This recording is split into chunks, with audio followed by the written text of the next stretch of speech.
আসসালামু আলাইকুম, কেমন আছেন সবাই? আশা করি যে যেখান থেকে আমার ভিডিও দেখছেন সবাই ভালো আছেন এবং সুস্থ আছেন। সবাইকে শুভেচ্ছা জানিয়ে সহজ রান্নার আরও একটু পর্ব শুরু করছি।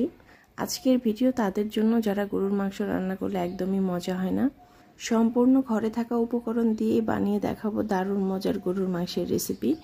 চলুন দেখে নিই রেসিপি। প্রথমে এখানে 1 কাপের একটু কম আমি তেল দিয়ে দিয়েছি। তারপর 4 থেকে 5টা দিয়ে দিলাম 1 ইঞ্চি পরিমাণ দারুচিনি, 2টা দিয়ে দিলাম কালো এলাচ, 8 থেকে 10টা দিয়ে দিলাম লং এবং 8 থেকে 10টা দিয়ে দিলাম সাদা এলাচ, 2টো তেজপাতা মাঝখান থেকে চিড়ে দিয়ে দিলাম।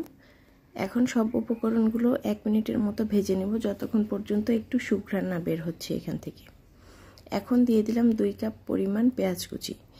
2 কেজি মাংসের জন্য আজকে আমি 2 কাপ পেঁয়াজই এখানে দিয়েছি।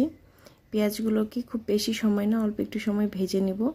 1 টেবিল চামচ পরিমাণ লবণ দিয়ে দিলাম। লবণ দিয়ে একটু খুব ভালো করে ভেজে নেব। লবণ দিলে পেঁয়াজগুলো দ্রুতই নরম হয়ে যাবে। বাকি উপকরণগুলো একে একে অ্যাড করে দিব। এখন 2 টেবিল চামচ পরিমাণ রসুন বাটা, 2 টেবিল চামচ পরিমাণ আদা বাটা, 2 টেবিল চামচ পরিমাণ জিরে বাটা, 2 টেবিল চামচ পরিমাণ গোটা ধনে বাটা দিয়ে দিলাম আমি। এখন ভালো করে একটু নেড়েচেড়ে মিশিয়ে ভেজে নেব কিছু সময়ের জন্য।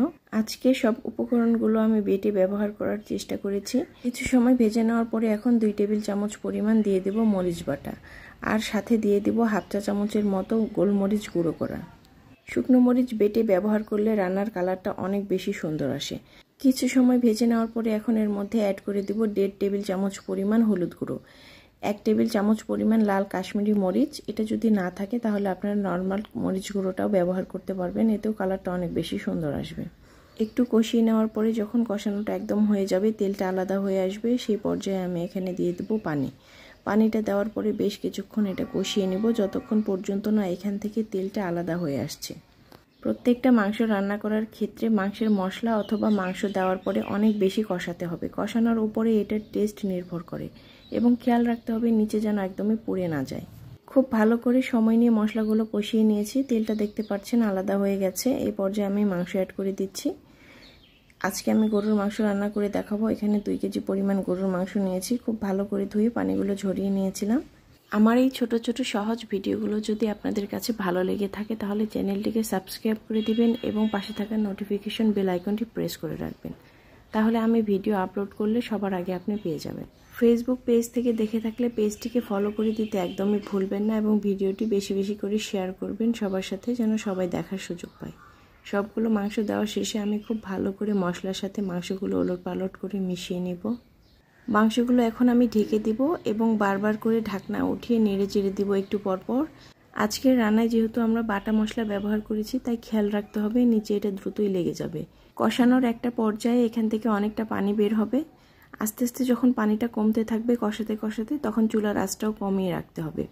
এভাবে যত সময় ধরে খুব ভালো করে কষাতে পারবেন মাংসটা ততই বেশি সুস্বাদু হবে খেতে। মাংসগুলো আমি ততক্ষণ পর্যন্ত কষিয়ে নিব যতক্ষণ পর্যন্ত মাংস থেকে এক্সট্রা যে পানিটা বের হয়েছে সেটা একদমই শুকিয়ে না যাচ্ছে। প্রত্যেকটা রান্নাই অনেক সহজ যদি সেটা আপনি মন দিয়ে করতে পারেন এবং রান্নার ধরনটা আপনি বুঝে যান।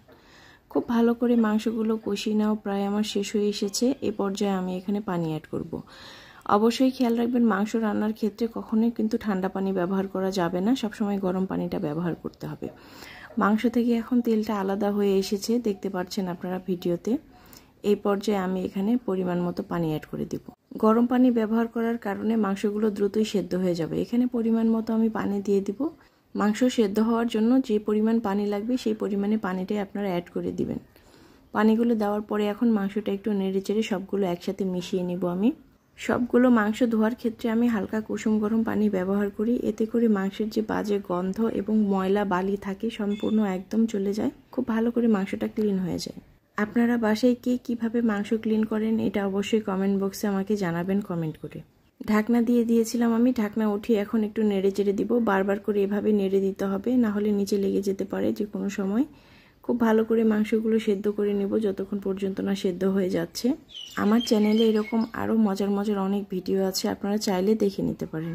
মাংসের স্বাদ বাড়ানোর জন্য গরম মশলার একটা রেসিপি আমার চ্যানেলে আপলোড করা আছে, ভিডিওটি চাইলে দেখে নিতে পারেন। এভাবেই ঢাকনা উঠিয়ে আমি বারবার নেড়ে নিচ্ছিলাম যাতে করে নিচে লেগে না যায় এবং মাংসটা খুব ভালো করে সেদ্ধ হয়ে যায়। খুব সুন্দর একটা ঘ্রাণ বের হয়েছে। বিশ্বাস না হলে নিজেই একদিন রান্না করে দেখুন, এটার প্রেমে পড়ে যাবেন। মাংসের ঝোলটা কমে এসেছে একদমই, এই পর্যায়ে মাংসটা অনেকটা হয়ে গেছে, খুব ভালো করে সেদ্ধ হয়ে গেছে মাংসটা। এখন ওপর দিয়ে একটু জিরা গুঁড়া দিয়ে দেবো 1 চা চামচ পরিমাণ। লবণটাও চেক করে নিয়েছি আমি, রান্নাটা একদম রেডি। তেলটাও মাংস থেকে আলাদা হয়ে গেছে, দেখতে পাচ্ছেন। তো বলুন আজকের ভিডিওটি আপনাদের কাছে কেমন লাগলো। ভিডিওটা ভালো লাগলে ভিডিওতে একটা লাইক দিয়ে দিবেন এবং কমেন্ট বক্সে জানাতে কিন্তু ভুলবেন না কেমন লেগেছে। আবারও সহজ কোনো রেসিপি নিয়ে হাজির হয়ে যাব। ততদিন পর্যন্ত সবাই ভালো থাকুন। আল্লাহ হাফেজ।